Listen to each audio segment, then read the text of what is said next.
আসসালামু আলাইকুম। International news বাংলায় আপনাদের স্বাগতম। শুরুতে থাকছে শিরোনাম। পরিস্থিতি ভালো নয়, ইরান থেকে বেরিয়ে আসার পরামর্শ ট্রাম্পের উপদেষ্টাদের। ট্রাম্পের ২০ গুণ কঠোর হামলার হুমকিকে ফাঁকা আওয়াজ বলল ইরান। মধ্যপ্রাচ্যে যুদ্ধ শেষ হওয়ার আগেই জয়ী রাশিয়া। যুক্তরাষ্ট্রকে ইরাকের প্রধানমন্ত্রীর সতর্কবার্তা। ইরান যুদ্ধবিরতির দিকে যাচ্ছে না, গালিবাফ। ইরানের সঙ্গে চলমান যুদ্ধ দ্রুত শেষ করার দিকে নজর দেওয়ার কথা জানিয়েছেন যুক্তরাষ্ট্রের প্রেসিডেন্ট ডোনাল্ড ট্রাম্প। একই সময় তার কিছু উপদেষ্টা তাকে সম্ভাব্য এক্সিট র্যাম্প বা যুদ্ধ থেকে বের হওয়ার পথ খুঁজে দেখার পরামর্শ দিয়েছেন। সোমবার ৯ মার্চ ফ্লোরিডায় সাংবাদিকদের সঙ্গে কথা বলার সময় ট্রাম্প বলেন, সামরিক অভিযানের অধিকাংশ লক্ষ্য ইতোমধ্যে অর্জিত হয়েছে। তিনি বলেন, আমরা নির্ধারিত সময়ের অনেক আগেই এগিয়ে আছি। তিনি আরও বলেন, তার ধারণা এই যুদ্ধ খুব শিগগিরই শেষ হয়ে যেতে পারে। তবে ইরানে চলমান সামরিক অভিযান কখন শেষ হবে সে বিষয়ে নির্দিষ্ট কোনো সময়সীমা উল্লেখ করেননি ট্রাম্প। ইরানের জনগণের বিদ্রোহ ও নেতৃত্ব পরিবর্তনের প্রসঙ্গে প্রশ্ন করা হলে তার বক্তব্য থেকে বোঝা যায় তিনি দ্রুত যুদ্ধের সমাপ্তির দিকেই বেশি গুরুত্ব দিচ্ছেন। ইরানে ২০ গুণ কঠোর হামলার হুমকি দিয়েছেন যুক্তরাষ্ট্রের প্রেসিডেন্ট ডোনাল্ড ট্রাম্প। তবে এতে বিচলিত না হয়ে পাল্টা হুঁশিয়ারি দিয়েছে তেহরান। ট্রাম্প তার একটি সোশ্যাল মিডিয়া পোস্টে বলেন, ইরান যদি হরমুজ প্রণালী দিয়ে তেলের বাণিজ্য বন্ধ করার চেষ্টা চালিয়ে যায় তবে যুক্তরাষ্ট্র ইরানের ওপর ২০ গুণ কঠোরভাবে আঘাত হানবে। এই হুমকির কড়া জবাব দিয়েছেন ইরানের সুপ্রিম ন্যাশনাল সিকিউরিটি কাউন্সিলের সচিব আলী লারিজানি। তিনি সামাজিক যোগাযোগ মাধ্যম এক্সে দেওয়া এক পোস্টে ট্রাম্পকে উদ্দেশ্য করে বলেন, ইরানের জনগণ আপনার খালি হুমকিকে ভয় পায় না।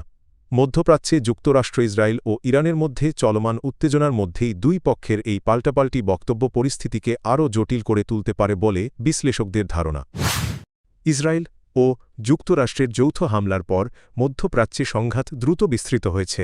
গত ২৮ ফেব্রুয়ারি ইরানে হামলার পর থেকে তেহরানও পাল্টা জবাব দিচ্ছে। ইরান সরাসরি তেল আবিব লক্ষ্য করে ক্ষেপণাস্ত্র ও ড্রোন হামলা চালানোর পাশাপাশি উপসাগরীয় অঞ্চলে অবস্থিত মার্কিন সামরিক ঘাঁটি ও স্বার্থসংশ্লিষ্ট স্থাপনাগুলোতেও প্রতিশোধমূলক হামলা অব্যাহত রেখেছে। ওয়াশিংটন ও তেল আবিবের সঙ্গে ইরানের এই সংঘাত এখন ১১তম দিনে গড়িয়েছে। এখন পর্যন্ত যুদ্ধবন্ধের কোনো স্পষ্ট লক্ষণ দেখা যায়নি।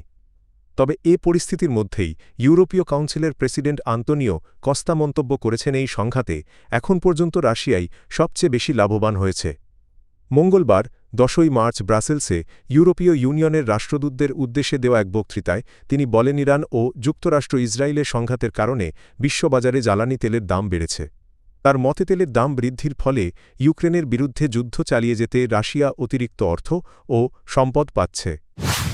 মধ্যপ্রাচ্যে চলমান সংঘাতের মধ্যে ইরাককে যেন কোনো সামরিক অভিযানের ঘাঁটি হিসেবে ব্যবহার করা না হয় এমন আহ্বান জানিয়েছেন দেশটির প্রধানমন্ত্রী মোহাম্মদ শিয়া আল সুদানি। যুক্তরাষ্ট্রের পররাষ্ট্রমন্ত্রী মার্কো রুবিওর সঙ্গে টেলিফোনে আলাপকালে তিনি এ কথা বলেন। ইরাকের প্রধানমন্ত্রীর মিডিয়া অফিস জানিয়েছে, সুদানি রুবিওকে বলেন, ইরাকের আকাশসীমা, ভূখণ্ড ও জলসীমা যেন প্রতিবেশী দেশ বা আঞ্চলিক কোনো দেশের বিরুদ্ধে সামরিক অভিযানে ব্যবহার না করা হয় তা নিশ্চিত করতে হবে। তিনি আরও বলেন, চলমান সংঘাতে ইরাককে জড়িয়ে ফেলার যে কোনো প্রচেষ্টা তিনি প্রত্যাখ্যান করেন। পাশাপাশি যে কোনো পক্ষের দ্বারা ইরাকের আকাশসীমা লঙ্ঘনেরও বিরোধিতা করেন। যুদ্ধ শুরু হওয়ার পরপরই বিভিন্ন দিক থেকে আসা যুদ্ধবিমান ও ক্ষেপণাস্ত্রে ইরাকের আকাশসীমা ব্যস্ত হয়ে ওঠে বলে জানা গেছে। এদিকে যুক্তরাষ্ট্র ও ইসরায়েলের বিরুদ্ধে অভিযোগ রয়েছে তারা ইরান সমর্থিত গোষ্ঠীগুলোর ওপর হামলা চালিয়েছে। এর প্রতিক্রিয়ায় এসব গোষ্ঠী ইরাক ও আশপাশের অঞ্চলে যুক্তরাষ্ট্রের সামরিক ঘাঁটিগুলোর ওপর হামলার দাবি করেছে।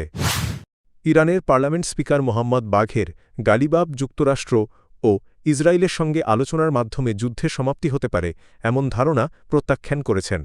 সামাজিক যোগাযোগ মাধ্যম এক্সে দেওয়া এক পোস্টে তিনি বলেন, ইরান যুদ্ধবিরতির খোঁজ করছে না। গালিবাফ লিখেছেন, আমরা বিশ্বাস করি আগ্রাসী শক্তিকে এমনভাবে জবাব দিতে হবে যাতে তারা শিক্ষা পায় এবং ভবিষ্যতে আমাদের প্রিয় ইরানের ওপর আক্রমণ করার কথা আর কখনো ভাবতে না পারে। তিনি আরও বলেন, ইরান যুদ্ধ আলোচনা, যুদ্ধবিরতিতার পর আবার যুদ্ধ, এই চক্র ভাঙতে চায়। তার দাবি, ইসরায়েল এই কৌশল ব্যবহার করে নিজেদের আধিপত্য প্রতিষ্ঠার চেষ্টা করে।